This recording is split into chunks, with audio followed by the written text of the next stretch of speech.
Hey everyone, I'm working to hit 1,000 subscribers and I need your help to get there. If you enjoy this content, please hit that subscribe button right now. The Boston Red Sox have their third win of the season, and it could not have come at a better time. Welcome to Red Sox Focus. Today, we have a full slate to get through. Several significant injury updates from manager Alex Cora, some concerning and some genuinely encouraging, followed by a complete recap of the second game of the Red Sox-Brewers series. It was a night that Boston desperately needed, and the way they got it was as gritty and hard-fought as it gets. Let's get into all of it. We begin with the injury front because Alex Cora had a lot to address heading into this week, and the news requires careful unpacking. We start with the most difficult update, and that involves first baseman Triston Casas. According to Chris Cotillo of Mass Live, Casas attempted to swing a bat down in Fort Myers as part of his ongoing rehabilitation, and, in Cora's own words, it simply did not go well. As a result, the organization has sent Casas for imaging on his rib area to determine the extent of what he is dealing with. This is a genuinely sobering development, and it demands some honest perspective. Casas has been one of the most tantalizing young hitters in the American League when healthy, and the key phrase there is when healthy. He tore cartilage in his ribcage in 2024, costing him a significant portion of that season. He then ruptured his left patellar tendon last May, limiting him to just 29 games and forcing him to begin 2026 on the injured list while rehabilitating in Florida. Now, before he has even taken a step toward a minor league rehab assignment, his rib area has flared up again, a separate concern from the knee, but alarming in its own right given his history with that specific injury. The questions surrounding Casas at this point go beyond the short-term timeline for his return. They touch on something more fundamental. Can this player sustain a full season of baseball? The raw talent has never been in question. When Casas is locked in and healthy, his power potential is among the best at his position in the entire sport. But your most important asset as a professional athlete is your availability, and Casas has not been able to provide that through the better part of the last two seasons. With Wilson Contreras now entrenched at first base and the roster largely constructed without relying on Casas as a regular contributor, his path back to meaningful playing time is already narrow. Another prolonged absence only makes that path harder to see. There is still compassion owed to a player who clearly gives everything he has to this game. He loves baseball deeply and has handled each setback with professionalism. But the organizational reality is difficult to ignore. We will continue to monitor the imaging results closely and provide updates as they become available. Now, shifting to some more encouraging news on the injury front. Kutter Crawford, who missed the entirety of 2025 following wrist surgery, is nearing the next step in his return. Cora confirmed that Crawford was scheduled to throw a bullpen session, and if that went well, he would begin a rehab assignment with Triple-A Worcester this weekend. This is significant. The Red Sox bullpen has been a source of genuine concern through the early portion of the season, and that concern was amplified considerably by Johan Oviedo's flexor strain, which requires a visit to Dr. Keith Meister in Dallas and carries an uncertain timeline, potentially extending well into June or beyond. The loss of Oviedo, who was brought in specifically to serve as a length and bulk option behind the starting rotation, leaves a hole that the current bullpen configuration is not well equipped to fill on its own. Crawford sliding into that role could be enormously valuable. He has bullpen experience, he can eat multiple innings when needed, and he provides a legitimate major league arm in a relief corps that has cycled through too many options already this season. Patrick Sandoval, similarly working his way back from his own absence, is also tracking toward a rehab assignment and represents another potential source of depth. Neither pitcher should be viewed as a guaranteed solution. They both need to demonstrate their health and effectiveness through the minor league process first, but the prospect of adding two legitimate arms to the bullpen conversation in the coming weeks is something worth monitoring closely and with genuine optimism.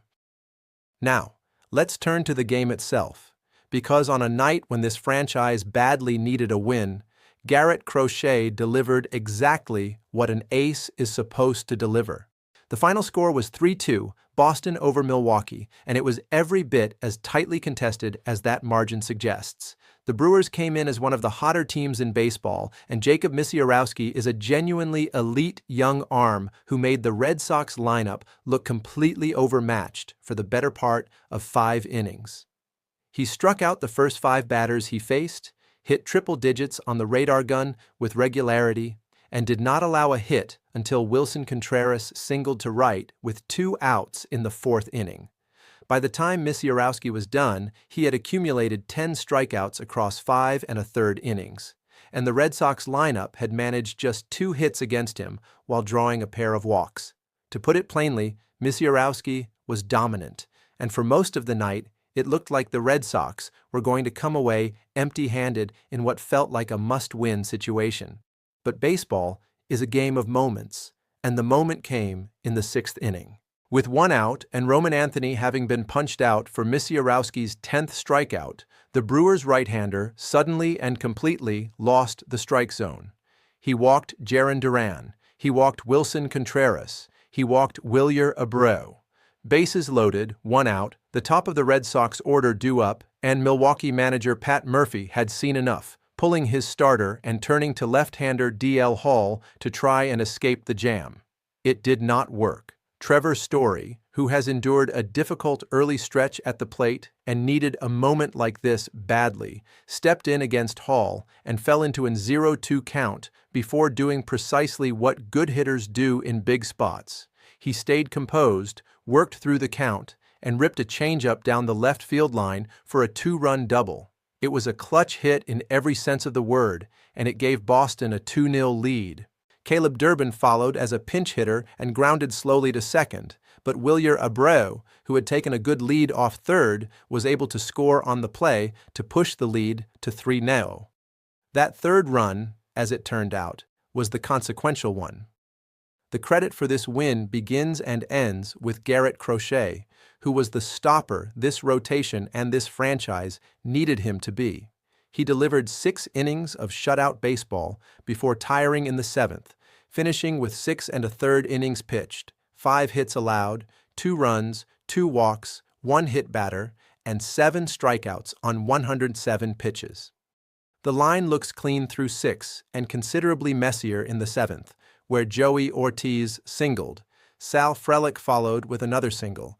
Blake Perkins drew a walk to load the bases, and David Hamilton was hit by a pitch to force in a run. Zach Kelly came out of the bullpen and, while Christian Yelich was able to ground into a fielder's choice that scored another run to make it a 3-2 game, Kelly was able to strand Yelich at second and prevent the Brewers from tying or taking the lead. It was a messy sequence in the 7th, and the decision to send Crochet back out there after he had clearly begun to lose his command is a judgment call that reasonable people can debate. But at the end of the day, the Red Sox held the lead, and that is what mattered. From there, Garrett Whitlock was outstanding, delivering a perfect 8th inning. Aroldis Chapman closed out the 9th for his 3rd save. Despite some obvious difficulty gripping the baseball in the cold weather, his velocity was noticeably down, drawing concern from observers. But Cora was unequivocal in his post-game comments that Chapman is healthy and that the cold conditions were the primary culprit. Chapman himself had trouble with the rosin bag and issued 1 wild walk, but he closed the door. The concern about his velocity is worth filing away, but it is not worth amplifying into a crisis given how consistently this specific situation, cold weather, grip issues, has explained temporary velocity dips in the past. There is also a note worth addressing regarding Justin Slayton, which explains why Whitlock was brought back for a 2nd consecutive night instead of deploying the usual setup configuration. Alex Cora confirmed in his post-game press conference that Slayton had been dealing with soreness on his right side and was unavailable. He was careful not to designate it specifically as an oblique injury, but the concern was real enough that Slayton was kept off the mound. The bullpen plan of Slayton in the 7th, Whitlock in the 8th, and Chapman in the 9th is predicated entirely on all 3 arms being available and healthy. When one piece of that puzzle is absent, the rest of the structure is stressed, and Boston simply cannot afford extended absences from any of those three pitchers if they want to give their starters a legitimate chance to win games night after night. On the offensive side, the box score is honest in its modesty. 3 hits and 11 strikeouts is not the output anyone wants to see. But 3 walks drawn in a single inning at the most critical moment of the game, combined with Trevor Story's clutch double, is exactly the kind of situational execution that turns a loss into a win. Story in particular needed this moment. He has struggled through the early weeks of the season, and it would have been easy to lose confidence in a spot like that. Instead, he delivered, and it is worth remembering that last season, calls for patience with Story in a slow April were rewarded with one of the most consistent stretches of hitting he has produced in his career. April sample sizes, particularly through the first 2 weeks, are an unreliable basis for roster decisions, and the Red Sox were right to maintain faith in him. Wilson Contreras continues to be quietly impressive. 2 walks, a hit, and solid on-base production from the first baseman represent exactly the kind of complementary offensive contribution a lineup needs from its middle of the order when the big swings are not falling. Ceddanne Rafaela had a hit and drew a walk. The Red Sox were disciplined enough at the right moments, and when Milwaukee's pitching handed them an opening, they were ready to take advantage of it. Looking ahead, the opportunity in front of this team is real. Shane Drohan, who came to Milwaukee as part of the trade that brought Caleb Durbin to Boston, was set to start the series finale, giving the Red Sox a chance to win their first series of the 2026 season against one of the better teams in baseball. If Sonny Gray could deliver a quality start and the offense could jump on Drohan early, this club had a legitimate opportunity to generate some momentum heading into a road trip against the Cardinals and Twins, 2 teams that have not played well to this point in the season. The win over the Brewers did not solve Boston's problems. The record remains deeply concerning, and the statistical hole this team has dug in terms of historical precedent is real. But momentum is a tangible thing in baseball, and getting off the mat against Jacob Misiorowski on a night when the offense was held to 3 hits represents genuine character from a group that has faced serious doubt over the first 2 weeks of the season. We will be watching closely here on Red Sox Focus to see whether this team can build on it. Stay with us. Hey everyone, I'm working to hit 1,000 subscribers, and I need your help to get there. If you enjoy this content, please hit that subscribe button right now.